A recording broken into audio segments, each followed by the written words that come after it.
Hello, everybody. Welcome to another episode of Cap and Gown. I'm Rachel Phillips-Buck, VP for Student Success at Ferris Resources. I'm joined today by our president, Matt Boisvert. Hi, Rachel. This is very strange. Yes. What's happening today is very strange. And I was just thinking, why do I have this background? Yeah, good question. So just imagine if you join us on podcast, just imagine a very professional, serene background for me. And Matt's background is nice wallpaper, but you can see a printer and a monitor. You do have a sculpture over your shoulder. So there's that. If you're joining us live on LinkedIn, you probably are like, what is going on? We are in Austin. For a couple of reasons. Our CIO, James Langford, is here, so we're visiting with him. I told you guys that Rachel Elam has moved here, so she's here as well. In fact, you may see them in the background. They are monitoring us from behind the scenes. But today, I'm super excited because you guys remember that our theme is intentionality for this year. So we've just begun to dive into that. We've had some really great conversations with Dr. Woosley about it. We talked to Shara from George Fox about intentionality, which that was such a good conversation. And today we are going to unveil our book that we're going to cover this year. It's by Cal Newport, and it's called Slow Productivity. And I'm excited for us to talk about it because I think it's something that our student development and academic professionals in higher education really need. So super excited about that conversation today. If you see us looking off in the distance, we're looking at each other. This is what I look like when I'm looking at Matt. This is what Matt looks like looking at me because we're right across from each other. What do you have to tell us at the top of our time together? Well, it says that I'm muted, which makes you happy, I'm sure, but we're sharing a mic. Yeah. All right. Well, the first thing I want to do, you might recall last time I introduced the intentionality of Lucille Ball. Okay. And today, I'm going to surprise you. Oh. I want to talk about the intentionality of Dolly Parton. Oh, I do love Dolly Parton. All right. Do you want to make a list of all the things that she did, how intentional she was?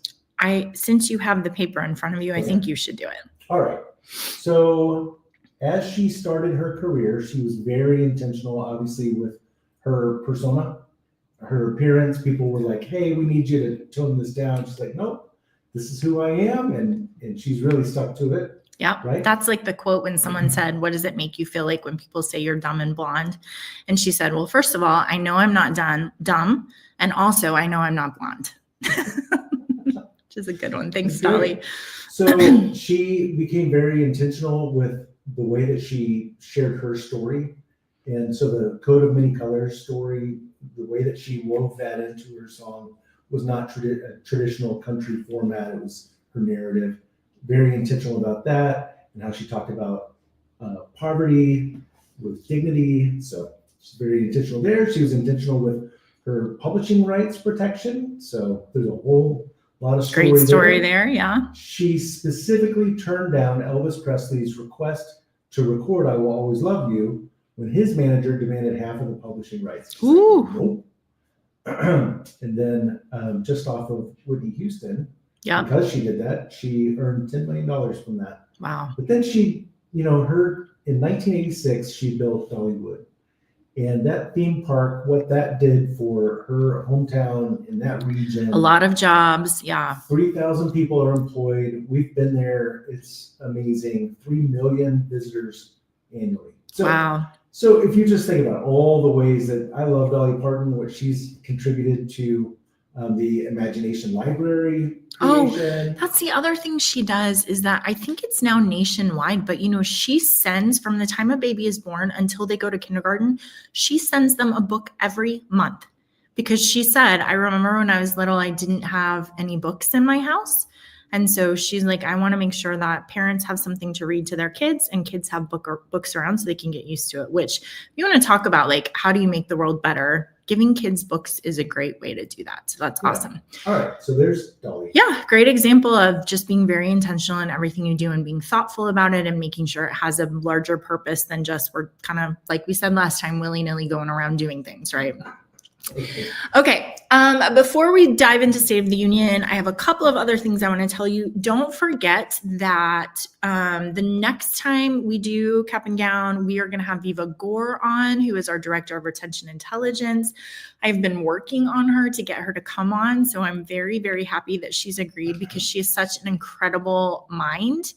And the way she thinks about data analytics, empowering student success work, I think is remarkable. I'm happy for all of our Spark clients to be able to just hear about her and her story and all her expertise. So don't miss that one. Matt, next week, you and I are going to be at CCCU in Atlanta, where I'm presenting with John Hessel from Missouri Baptist. So that is going to be a great time. If you guys are going to be there, we'd love to see you. Let's see. I think that's all the stuff that I have. So you know what that means. It's time for State of the Union.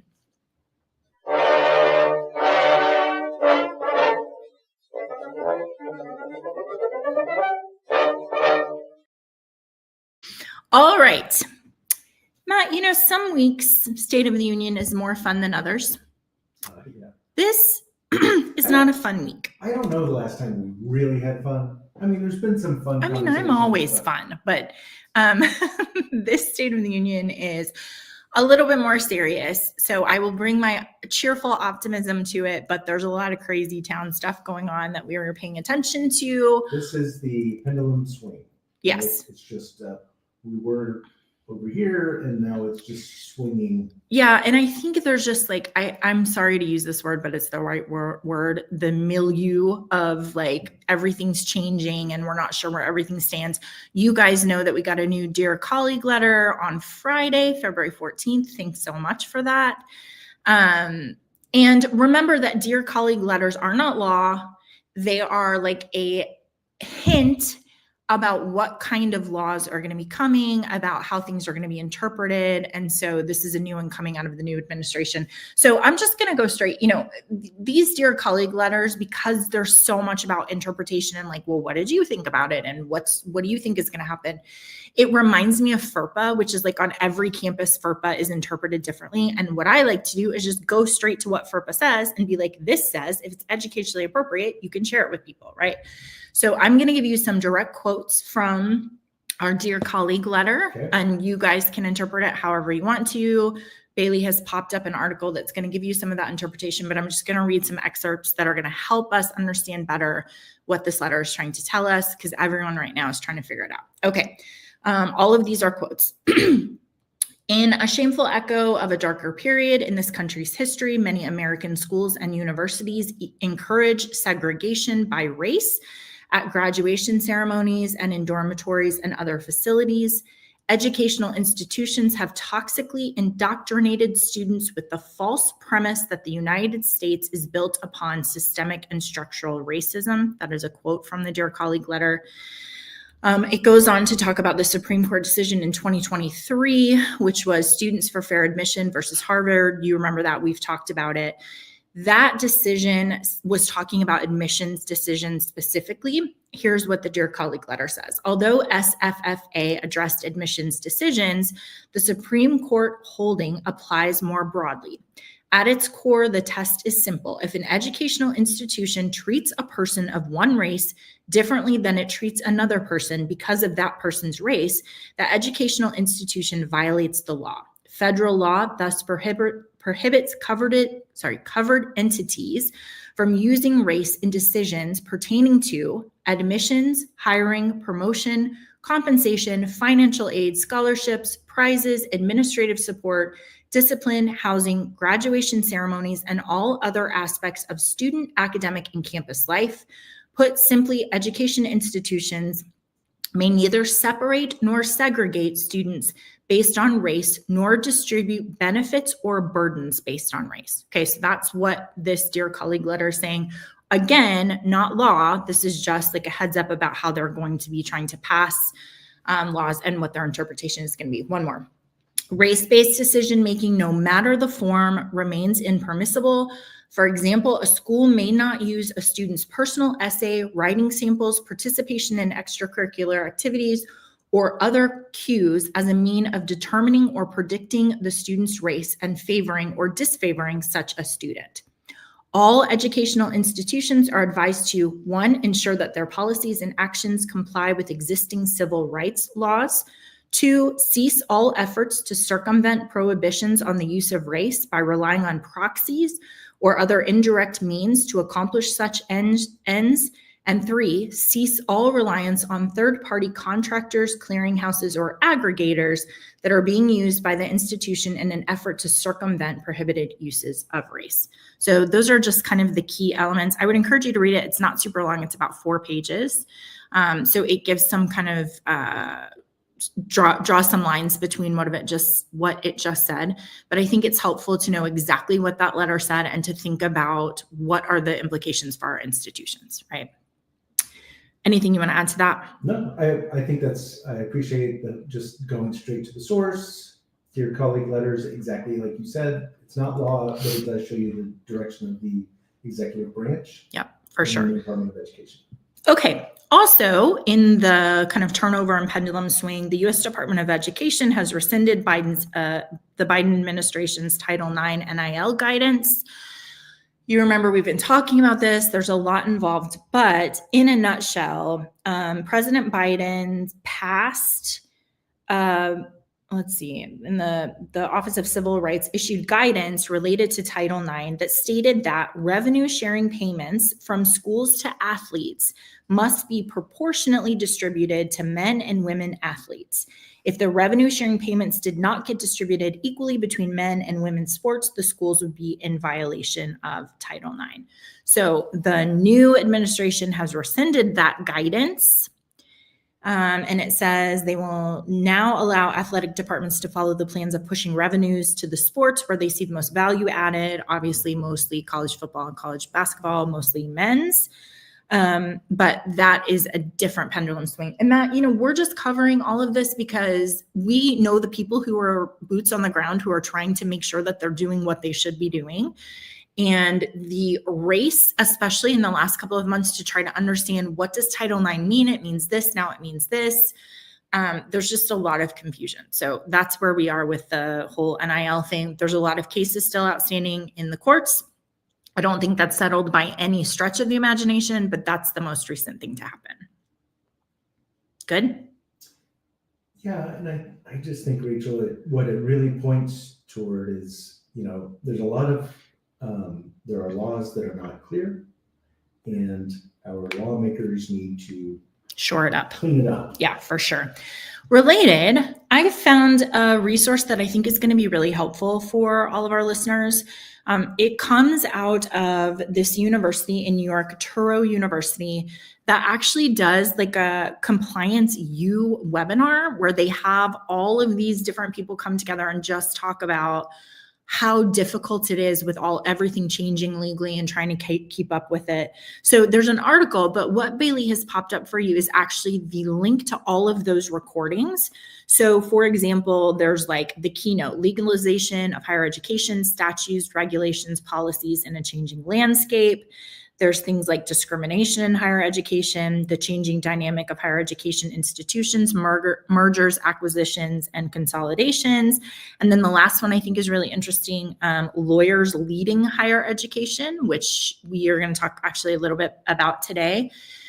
I am going to listen to all of these for you. I'm going to listen to them on like 3 times speed. So maybe we'll do a special cap and gown on like what I've learned and all of that. But the fact that this exists speaks to the hardship we're facing now. I don't think people get into student development because they want to interpret laws. I think they want to help students, and we have, 6-hour symposiums where people are trying to help you understand what's expected in higher education. Going back to your FERPA analogy, it Yeah. reminds me of the book on FERPA. Was it Fast and Easy? FERPA Made Simple. Yeah. It's like this thick. Yeah, inches and inches. Yeah. So, okay, let's switch gears just a little bit.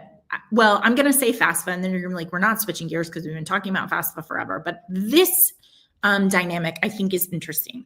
So as a reminder, you guys, the call center for FAFSA, in September, the Government Accountability Office investigation found that in the first 5 months of the rollout of the new FAFSA, which was way late, don't forget.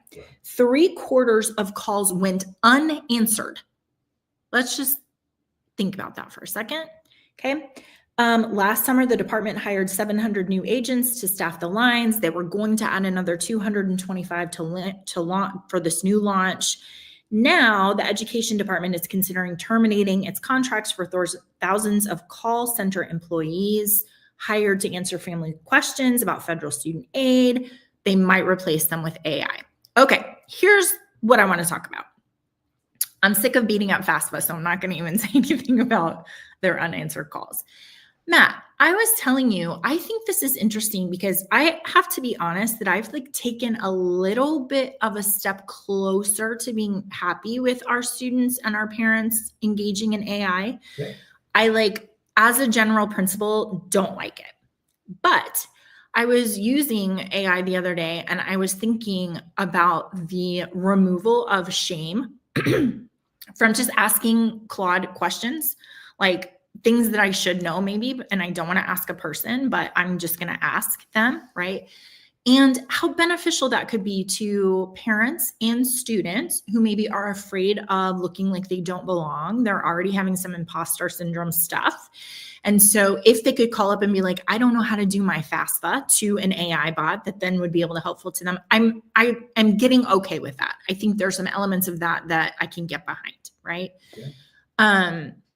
But the other thing that I just can't shake is that also it's really important to have a person say, I hear you, it's stressful, you're worried, I'm going to work with you on this. And I don't think it's just the words. I don't want those coming from a whatever where you generate it and you should tell me it's going to be fine. I actually want a person who is going to listen to me and allay my fears and understand what I'm feeling. And that part, I don't think we can outsource. Does that make sense? Yeah. I mean, you and I have talked a lot about service quality and the dimensions of service quality and what makes an excellent experience.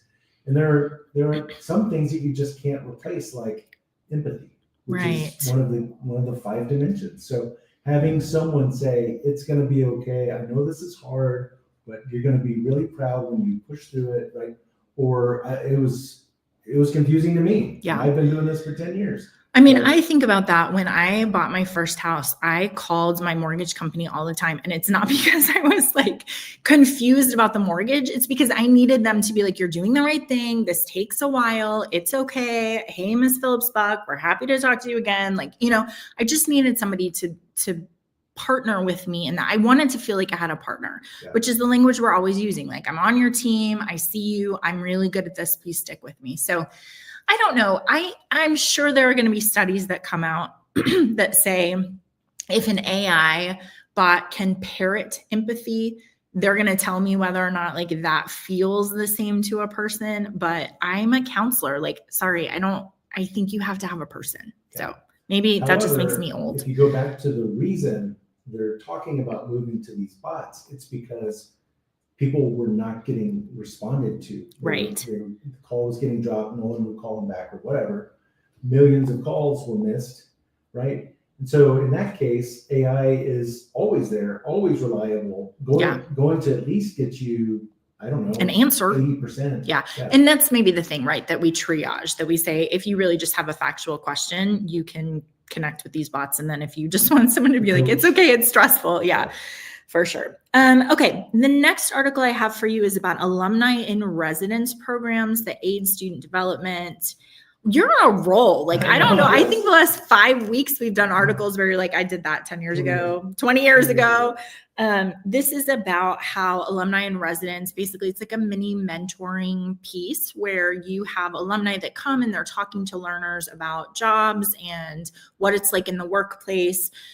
This is beneficial, obviously, because we want our students to have mentorships, but also there was a survey that found alumni who participated in these mentoring programs said they are 200% more likely to donate in the future. Of course they are, because they know the students' names, right? And they're like, yeah, I know who I'm helping with those dollars. Go ahead. Yeah. So 20 years ago, we went on a big campaign or tour around to major cities where alumni from my alma mater were living, and we did focus groups. And one of the things that came out of it is, so we had different ages of how long ago they graduated. And so for the young graduates, out 1 to 5 years, like, I'm still paying for my tuition. I don't want to give you money. I'm still paying for my tuition. Loans. I don't have money, but I have time, and I would love to get someone young connected in, through an internship. And that started a whole program for this mentoring connections piece. So I'm not surprised. Yeah. Especially in your young alum who that's what they have. They just navigated into their job. They have their connections there. And if you valued that, then they feel like, hey, this is really great. It's a win-win. So, yeah, I love that. It also reminds me, Matt, this I think is really helpful. I'm always looking for the framework of how do we understand different jobs on a campus? And I'm always thinking about, we talk about advising and everybody has a different idea of what advising is, but I always tell schools there are 3 elements of advising. The first one is degree planning, which you can outsource that to AI, right? That's a great job for AI. Look at the schedule, look at what you've brought in. You're able to see, here's what you should do over the next 4 years. And it's really, really important as we're talking about assurance, right? And making sure that we have the right schedule. AI is a great job for that. But then when we talk about advising, we have success coaching, which is someone who's like, how's it going? There's where the counseling center is. Here's where you can do tutoring, go introduce yourself to your student or to your teachers. And then you have this other piece, which oftentimes is fulfilled by faculty, which is here's what the career market is like, and here's what you can do with this degree and all of that. This would be a great way to insert those mentors into that other piece of advising. Career readiness, being able to have a success coach, and then having a degree plan that you can count on. And those are the 3 I think you have to cover with advising. What was remarkable when we set up our, we called it Career Link at the time, when we set up this opportunity for alum to provide feedback about their path, their current job, advice they would give to current students. We had thousands of alum fill that out. It was incredible. That's fun. I really didn't expect the volume that we had, but then if you're a student, just with all of your work on the career exploration side, now I can go find alum who have kind of navigated the path what I'm thinking. So. Yeah, that's great. All right, 2 more. There's an opinion piece out of Inside Higher Ed, which is called Help College Underachievers Become High Achievers, which is near and dear to my heart because I was one and then became the other. It's really great. It's written by a faculty member that just says you need to pay attention to your low achieving students because sometimes all they need is to be seen. He talks about, first of all, noticing the wallflowers. And there's a great phrase in here, which is see through their invisible cloaks, which I love so much because, Matt, we have a great piece. I'll see if maybe Bailey can find the link to it if you are watching us LinkedIn, because I would love for you to read it. It's about danger to daring, and it's about changing students' brains from danger brain to connection brain. But that idea of invisible cloak is all about, I don't want you to see me, right? I want to be invisible. I was reading a book this week that was talking about, people are always sending off avoid or attract vibes. And that if you start paying attention to that, you can really understand better where they are in a group, in an institution, in a class, in a major, stay away from me, or hey, come be close, I want to know you. And so I just love that, looking through their invisible cloak and making sure they feel seen. And this article also talks about the author says, I had a few underperforming students who were always quiet, sat in the back, weren't paying attention, sometimes on their phone, sometimes looking out the window. After I got to know them, called them my name, they felt welcome. They saw that I genuinely cared. Then he started seeing changes, right? Then they're moving up front and they're staying after class and they're having this conversation. So, it just reminds me of your story with Dr. Trevathan. Yeah, he's a great example of seeing through the invisibility cloak, right? Because what he would do is I would write a really good paper, and I'm not going to volunteer anything, but he would say, Rachel, tell everybody what you said about this thing. And I was like, what? Oh, hi. Okay. You can see me. And then I loved him because of that. So it's a great example of just that, calling students by name and making sure they feel seen is so important. I think Bailey has our link to that. So if you are interested in our Danger to Daring, it's just about how we use neuropsychology to draw our students from a place where they are looking for threats into a place where they are willing to take risks to get to know people and to learn the environment and to, you know, ask questions and be vulnerable. I think it's really, really interesting. Great. Well, it's just so powerful, simple and powerful. Yeah. The last one that I have for you is one of those, I'm always looking for like a very practical, what can we actually do? This is about a $10,000 grant called the Student First Fund coming out of Wright State University. They designate $10,000 every year. Any students or faculty or staff are eligible to apply for this grant. And basically it's all about student success. So they're like, here's how we think students are going to feel a better sense of belonging. They're going to have more things to do together, whatever that looks like. They pitch their idea. The maximum they can get is $10,000. They give out $50,000 every year. And they're evaluated on like the number of students it's going to touch, the initiatives that are going to make a difference in the lives of students, projects that align with the university goals, including recruitment and retention. So some really great examples of like, hey, we have pianos all across campus, but they haven't been replaced in 100 years. Can we have new pianos? Because then people would play them and it would like have this camaraderie around it. Yeah, let's do that. Other examples of like a group of students asked for funding for their esports program, which was like a niche program that like engineering students are the only ones who did it. And then they got a designated space and then pretty soon everyone was doing it. Now they have huge competitions and it's become a huge part of their campus. So I have been thinking a lot this week actually about how campuses can crowdsource what the right student success initiatives are. Like your students know what they need. And if you can, in an artful way, draw that out of them, then you know where to put your money, right? And how to resource that. So I love that idea. I mean, it's if that $50,000 retains 4 students, it broke even, right? Like at least broke even. So Yeah. if you think about what are all of these initiatives, and it's a great way. So we call that the listening post.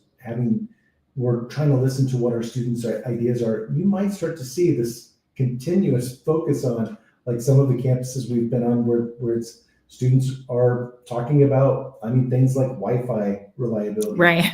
Just put some money into that. Yeah, for sure. But it would be a really neat way to hear, to get that voice of the student. What I like about it too is that it's stackable, right? So it's like you identify a thing, you address it, and then now we have a new thing and a new thing and a new thing. And so you don't have to accomplish it all at once, but you're able to, in like measurable ways, make an impact on your campus. Awesome. All right, that's the State of the Union, which brings us to our book of the year. It's a little bit strange, I tell you guys every time, because we start our theme and our book in January, which means we're going to bridge all the way until December. We're not following the rhythm of the academic year in that way, but our book is Slow Productivity by Cal Newport. Today, Matt, I'm going to cover the first 2 chapters, which are foundations of why are we talking about this? When we say slow productivity, what does that even mean? And I want to really be intentional about applying that to our student development work because I think there are some ways that we could change our thinking that will free us to do better work, not just more work. So I want to dive into that.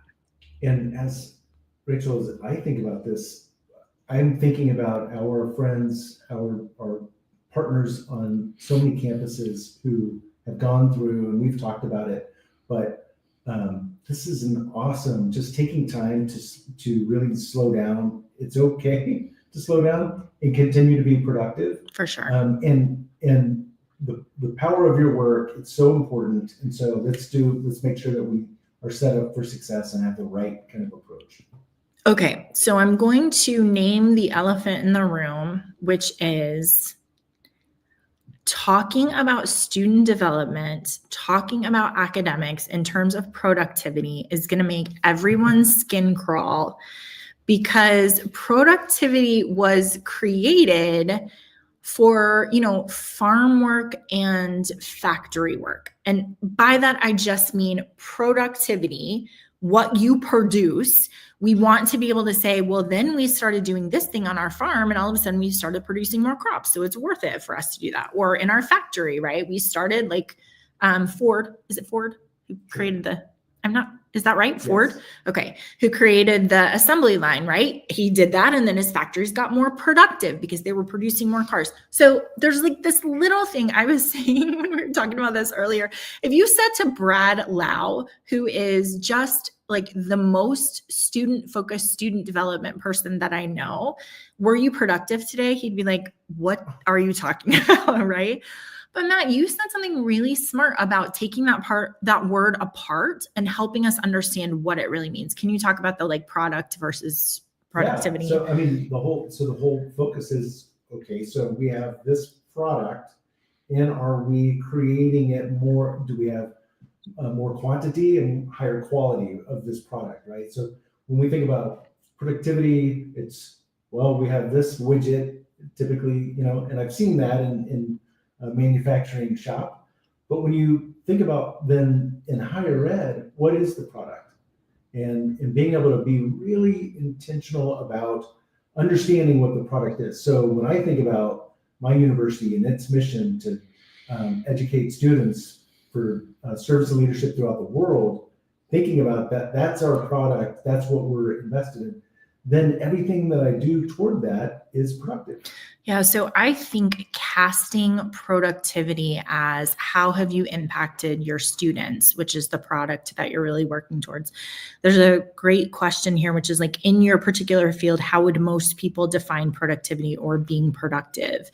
And I breathe a little bit easier when we say productivity in student development academics is investing time with our students. And there's a lot of, we'll talk in a minute about how there's like busy work that has to be done in order to enable that. But then also, coming home at the end of the day and someone saying, how productive were you? And you saying, I spent 6 hours with students today. The answer is you were very productive, right? You invested in the outcome of your institution.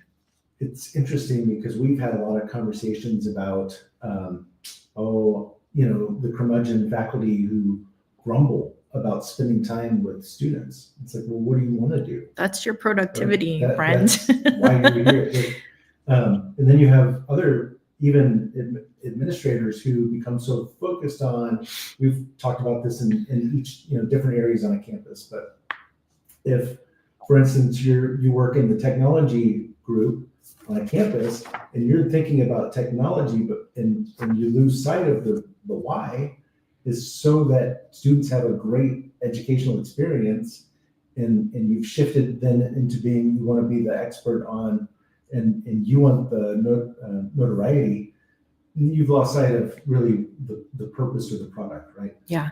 So the thing is that there's not a great standard definition or like outcome measurement for thinking jobs. He talks about thinking for a living people, like we would think that's our faculty, but also I think on a campus, you have loving for a living people, right? Like, how do I invest in our students? How do we love them? And it's really, really hard to understand what that outcome is and what your product is. So I was thinking, Matt, we have a campus where they got a new supervisor, and the supervisor was like, I want you to keep track of every second of your day and tell me what you've done at the end of the day, right? Because I want to make sure you're not wasting time. Okay, well, everybody who worked there quit because that is not, literally. Because that is not their job. Their job is not to give you a factory worker's output, but instead to be like, hey, I was being with students and I was investing and spending time where they are. So I love the idea of making students your product. And I do think it changes your job. To your point, the financial aid, your product is not loans, but it is students being able to get an education that then's going to change their family tree. Or, I've given this example before where you have success coaches who think their product is 100% attendance for every student. And we have to come in and say, no, your product is students who understand responsibility, who feel like they have a place in your community, right? Who are understood and have a sense of belonging, that's actually what that product needs to be. And it changes the way you do everything. Because if you think your job is 100% attendance, then you don't listen, you don't pay attention to your students, you just tell them, you have to go to class, versus this other piece. Matt, to your point about like every single office has this. We know a president who was a president for a very long time, like 10 plus years. And then he did his umpteenth graduation, and then he did faculty pre-session. And he was like, I just realized that our students are really why we do this work. And I know he meant that to be inspiring, but I think what it did was everyone on the campus was like, you've been here forever and you just realized that our product is our students. It was a little bit shocking, right? What that you saying that reminds me of is we've all been in these meetings, committees, and all of that. You have in that, and a lot of our listeners and clients fit this, where they know that it's the student, that the student's always at the center. That's why they do the job. And then you're in this committee meeting, and it's like you're talking about a whole lot of other things, not about the student. Yeah. And how defeating that can be. Versus when your boss finally the light turns on and is like, oh. Yeah, because here's what I would say. You can imagine what it's like working under a president who doesn't realize that your students are what you are investing in. You can imagine, and you'd be right. That is what it feels like. It feels like we're running a widget factory instead of a full understanding of the student-centric piece. So you were saying earlier today, every element, we meet with technology people all the time, and I know immediately if they understand students are the product or if they think what they're doing is technology. And the difference is they are in a meeting and they say to the student success person, John, what do you need so you can find the right students and manage them? And John says, I need this, Ferris 360, something else. And they say, okay, we'll figure out how to get that for you, versus all this about how we're not going to do that and we can't do it and we're not going to do the technology because we've got all this stuff. And it's like, you think what you're doing is the technology hubbub, but that's not actually what you're doing. What you should be doing is figuring out what your frontline people need in order to support your students. So well said. Not that I have feelings about that. But also I wanted to say, just because I think we live this really well at Ferris Resources. We are, yes, a technology company, but I will tell you, for our team, there is nothing that makes us more anxious and unsettled and unhappy and like, I'm going to drive to a place and fix a problem. Not when our technology isn't doing what it's supposed to, because it mostly is doing what it's supposed to. It's helping you find students. That's not where we lose our minds. Where we lose our minds is when technology is doing its job and like you've done a stoplight survey, you found 200 students, but you're not contacting them, right? Or you have 500 referrals outstanding, faculty have been submitting them and no one's doing anything about it. Or you did a survey about should students drop the class and they're supposed to be dropping it today and nobody told them and it's going to be too late on Monday. If you want our team to be beside themselves, that's what you do. And the reason, Matt, is because yes, technology, but at the end of the day, we believe in student success and empowering students to be successful and change their lives. And so we're not thinking technology is the end all. We're saying if it doesn't ultimately increase productivity for students, it's not good enough. It's really not doing what it should be doing, right? So there's my soapbox about that. There's nothing worse than doing an audit with the school and walking through, how they're using the system and to find that there's this person who actually hasn't had any contact with the students who have been raised for them. Yeah, for sure. It's fit to be tied. We get fit to be tied. Okay, so the hardship with this idea of productivity, even as defining it as a student, right, is that it's really, really hard to measure productivity. And people kind of freak out about it because they're like, well, how do I know that everyone's doing what they're supposed to be doing? And what's the outcome measurement? And what should we be doing? And so Cal Newport talks about this idea of pseudo productivity, which is the use of visual activity to approximate actual productive effort. So you can't measure what I do because I just walk across campus and I talk to a bunch of students and I empower them and speak good words to them and I mentor them and all of that kind of stuff. So in order for everybody to feel good, like Rachel's actually working, right? Then I have to have these visual indicators of what I'm doing. And that shows up a lot of times, like in email and in chatting and in meetings and in talking about the work instead of actually doing it, because it comes from a place of insecurity. You're like, I want to make sure everybody knows I am doing a good job, right? And we don't have a great outcome measurement of that. Do you have anything you want to add to that? Yeah, this is easily gained, right? Yeah. You have people who, and we all know these people. You have people on your campus who just they don't care about, the measurement, like other people looking good for other people. They just do the work. Yeah. They're just constantly doing the work. And you have other people who don't actually do anything, but man, talk about it. They make it look like they've done so much. Talking right? all the time. Yeah. So this pseudo productivity is not good. You're right. So he talks about it in terms of performing busyness. I'm trying to make sure everybody sees. He also talks about confusing efficiency with frenzy, which I think is a pretty funny distinction, right? Like you can look calm, but some people are like, no, I need to look frenetic so everyone will know like I'm just too busy and there's too many things going on. And I think it's really, I would like to see the measurement of a person's day, how much of that is trying to show. We see this a lot of time with like working from home, right? Where it's like, you have to answer your emails immediately. You have to be on Slack. You have to be chatting. You have to do this stuff. Why? Because you want everyone to know, no, I'm actually really, really busy. Well, there's such a thing as deep thinking. There's such a thing as spending time with people. And those things mean actually you're not going to be performing busyness, but you're going to be deeply entrenched in meaningful work with your students or with thinking about how to make things better or a different path for them. So that idea of having meetings where you talk about work, I think, is the enemy of this idea of slow productivity. You mean just having a meeting for a meeting's sake? Yeah, I really would rather be working than talking about work. Matt, also, I was going to tell you, one of the hardest things that I have to tell our clients is you have to tell your story of success.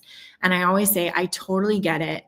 I would rather be doing the work. I would rather be sitting with the student. But if you want to be able to tell what you do, you have to have some way to convey to other people. And that can be a story. Like it doesn't have to just be a spreadsheet. It can be a story about the work that you're doing, but you do have to tell that story of success so that people better understand this kind of deep work that we're doing. I think the "so that" is important, right? So I'm having this meeting with you right now, and I'm going to tell you all of the work that's been going on so that you continue to provide more resources. Not right. So to me, that's the difference between an actual productive meeting and a meeting for a meeting. Yeah, for sure. If you're just there, but there's no like action or outcome or like how can we keep this continuing to thrive, then it's just a waste of it. Yeah.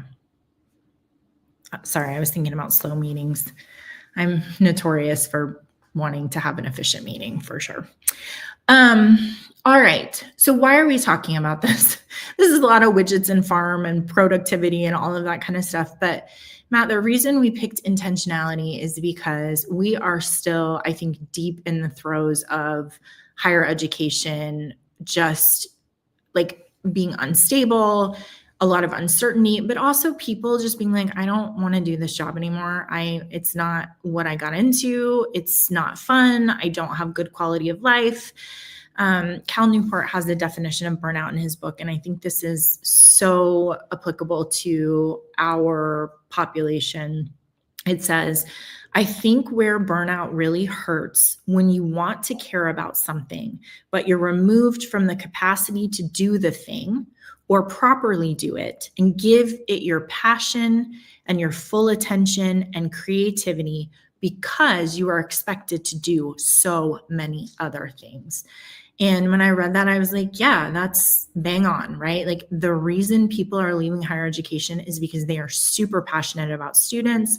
They want to invest in them. They want to be engaged in student development and growing them into full, glorious members of community. And over the last 5 years, there's a bunch of stuff that our people have been doing instead of that piece, which originally drew them to the work. So I think a lot of people are in that boat, and it's like, it's almost, I don't know, I'm not going to say this is a fact, but I feel like, Matt, it's almost worse if you love the work, the real work, and then you're distracted from it because it's like in your view, right? Like you see the students you could be spending time with, you see the impact you could be making, but instead you have 57 meetings and you've got to go do all these other like cross it off the list things versus like all I do is some job that's meaningless and I just go do it and then I go home and then it's fine. Does that make sense? Listen, as you were talking about that, so many of our friends came to mind. Yeah. Who have felt burnout, who have left. And what I pictured was when I would Zoom with them, their desk and their bookshelf, and all of these little reminders from students, things that their students have given them because they changed their life, right? So you have all of these reminders of, I do make a difference and I am important to these students and I have changed lives. And as you're doing all this busyness, it's just like you could make a sad Disney movie off of this, right? Like you just look and you miss those days, yeah. Right? So, and I was also thinking about our student success funnel. We've talked about that a lot. Like, hey, I'm doing all of the work of student development. I'm identifying my students. I'm connecting with my students. I'm helping them solve problems and I'm being able to tell the story of success. And if you take that and that's my day, that's a great day, right? But then if we were to just like put in little call outs of all the other things distracted, that are interrupting it and shrinking. If this is my day and I used to be here with all 4 of these areas, and now it's just a big, everything is kind of pushed out. Yeah, all the good work. Yeah, for sure. So yeah, that's when you feel burnout. And the idea of being able to go back to doing a thing with your full passion and attention and creativity, that's what we want. And that's why we picked intentionality, because it makes sense that you would be burnout, but I think there's a way to go back and reclaim that. And, Z and I were talking about this the other day. It's like over COVID, we just kept adding more and more things because more and more things had to be done right now, right? There wasn't like a historical, like, oh yeah, we've done that before. It was just like a bunch of stuff that we were learning and adding and doing and whatever. And there is a time and place to be like, okay, stop. We're going to kind of remember what the work used to be, and we're going to be very intentional about rebuilding that to resemble when we're not in an emergency and we're not trying to keep track of COVID quarantine and did we send students home and all of that business that for so many years our colleagues have had to do. So, all right. So remember, we're talking about foundations for this idea of slow productivity. Newport says that this comes actually out of a slow movement. You guys might be familiar with slow food, which is like we have the farm and then you sit down and we bring stuff to the table and it's slow. It's the opposite of fast food, right? Slow food, where it's an experience.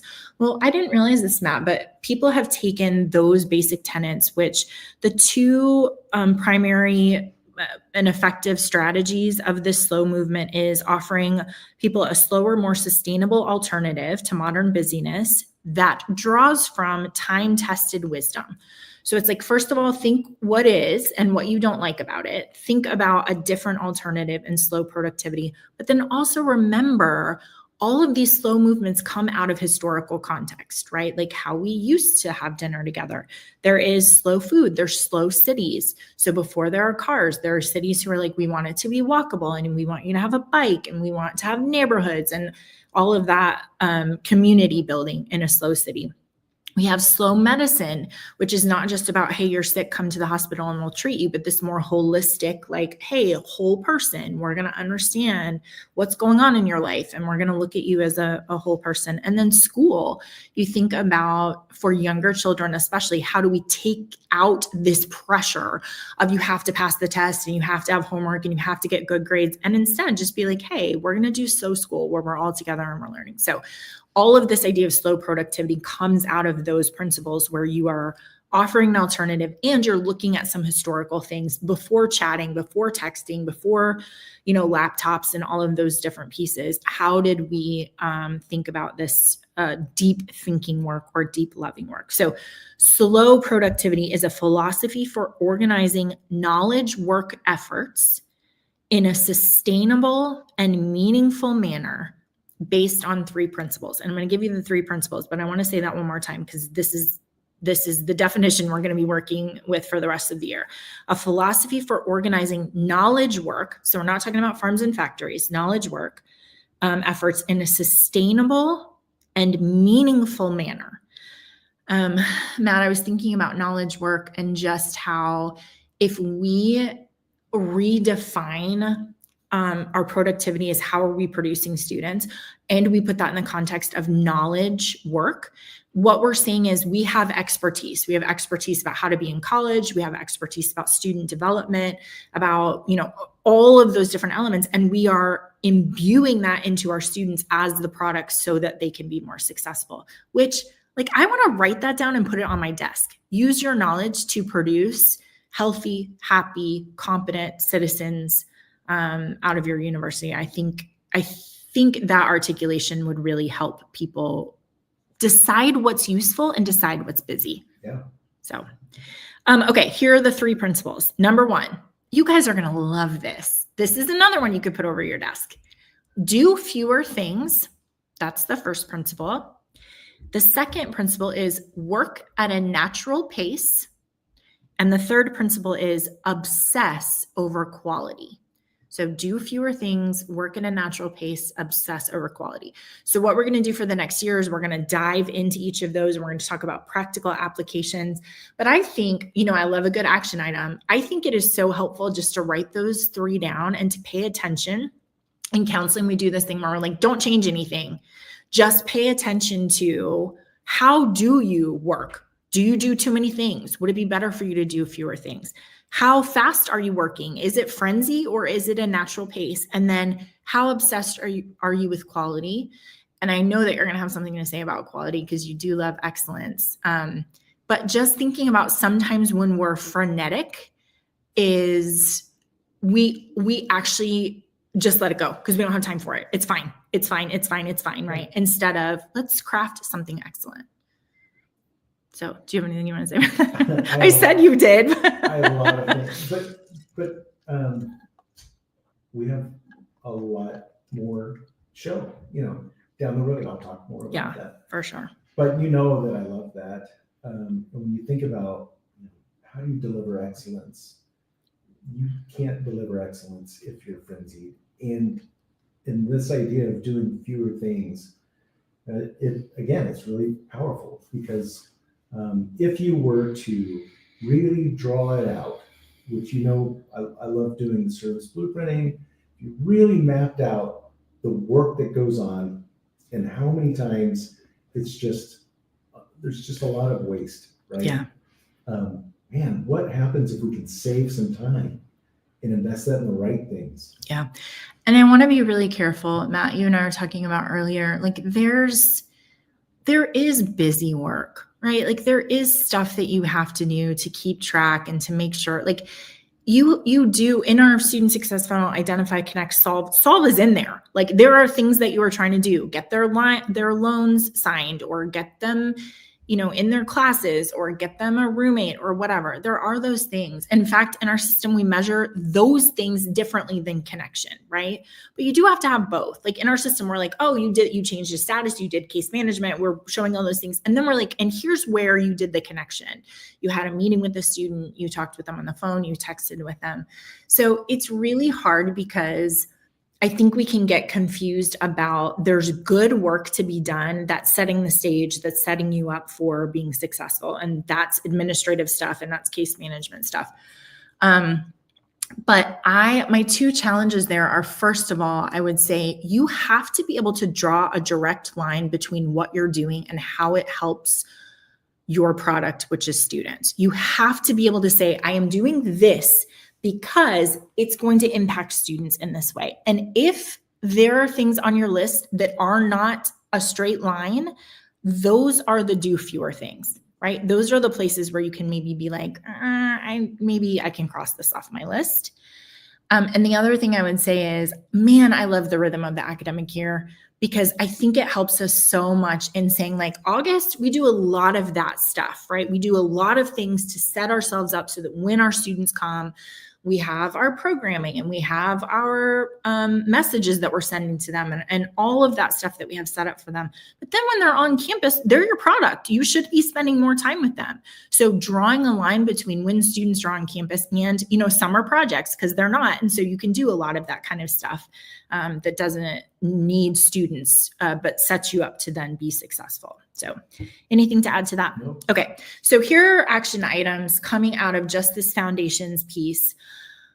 I really hate this first one, so I made sure to write it down because I'm probably, if I hate it, I need to work on it. And that is modeling. We talked a couple of weeks ago just about the fact that your body and your energy and your time is not infinite. It does run out. You will get tired. And I think sometimes we feel like we just should do all the things. But remember, your students are watching you and they are understanding how to live a good life based on what you model for them. And so if you are modeling frenzy and busyness and things that don't ultimately impact your product, then what you're modeling is an unhealthy life. And so it's actually one of the things that I think is the highest calling in student development academics is that you can't fake it because they're watching you. They're paying attention to how you're living your life. And they're going to remember that that's what you've portrayed as healthy living, Anything to add to that one? No, I think that, no. Okay. So action item, you want to think about how you're modeling. Would students say you are frenzied, that you look busy, or would they say that you have this balance in your life where you are working at a natural pace, you are doing fewer things, and you're really focused on quality? Also, Matt, I was thinking about spending time with students. And, I finally quit my job at the university I worked at when I realized that I was not spending time with my students, that they were coming and I was seeing them and they were leaving and then I was doing another one and another one and another one. And I didn't have time to listen to them and to be present with them and to provide them with empathy. And so figuring out how you schedule your day, you and I were saying it would be a great thing to take your student success funnel and just say, here's how much time I spent today finding the right students. Here's how much time I spent today connecting with my students. Here's how much time I spent in those solving their problems, right? And then what is the outcome of that? And that's a place where I think people struggle, but it'd be really nice to put that percentage every day in the student success funnel. All right, good? It's great. Okay. So you guys, we will continue to unpack this book, but I would really recommend you get it. I think it's going to help us changing our trajectory of our work. Thank you guys for joining us. Next time we're together, we will have Viva Gore, Director of Retention Intelligence. Otherwise, have a great day.